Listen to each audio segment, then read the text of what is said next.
رضوى جلال ان هي صاحبه شركه مليكه لتصاميم الملابس وملابس المحجبات بالتحديد يعني. تعاقدنا معاها في شهر 7 اللي فات وفتحنا الفرع هنا في كفر الشيخ. كانت فاتحه قبل مني، كانت فاتحه حوالي 6 أو 7 فروع قبل مني، وفتحت بعد مني فروع تانية. فروحنا تعاقدنا معاها وادينا لها فلوس تأمين واشترينا منها العلامة التجارية بتاعتنا حوالي 125,000 التأمين وقيمة العلامة التجارية، ان انا شاري اسم مليكة في المحافظة كلها. عن طريق النت الماركة اصلا وحدها كانت مسمعة، مليكة كانت مسمعة كتير يعني.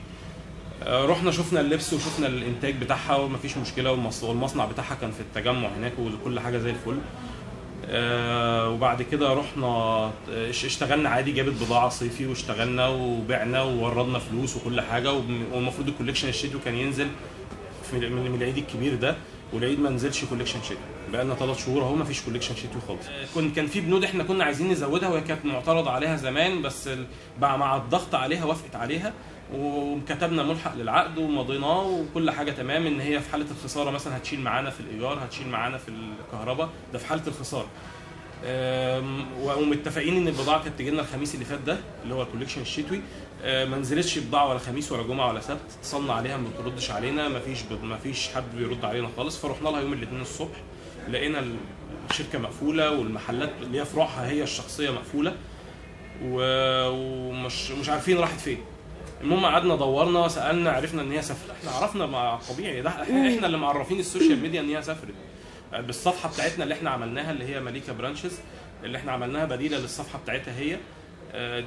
الصفحه ديت بتاعتنا بتاعت حوالي 9 فروع اللي هم المتضررين او بتاعت جميع الفروع عامه يعني. بس معرفتي باحمد جبلي ان هو شخصيه محترمه بصراحه. انا مش حابب اصلا الاعلام يدخل الاثنين ببعض يعني. هو ده حاجه ودي حاجه ثانيه. هو الراجل مات الله يرحمه. لا هو ما كانش ليها اصلا مستحقات يعني احنا ما كانش، هو المفروض احنا دافعين في فلوس تامين، وفلوس التامين ده بيسترد ليا خلال مثلا كل شهر مثلا جزء من المبلغ، او كل اسبوع مثلا جزء من المبلغ. انا لحد دلوقتي ما استلمتش ولا مليم. مرتين 3 كده باسم رضوى بالحساب بتاعها هو في QNB.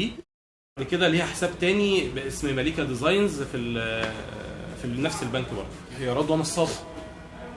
اللي حصل معانا ده نصب، ملهوش معنى تاني اصلا ان انت مثلا تاخدي فلوس من الناس.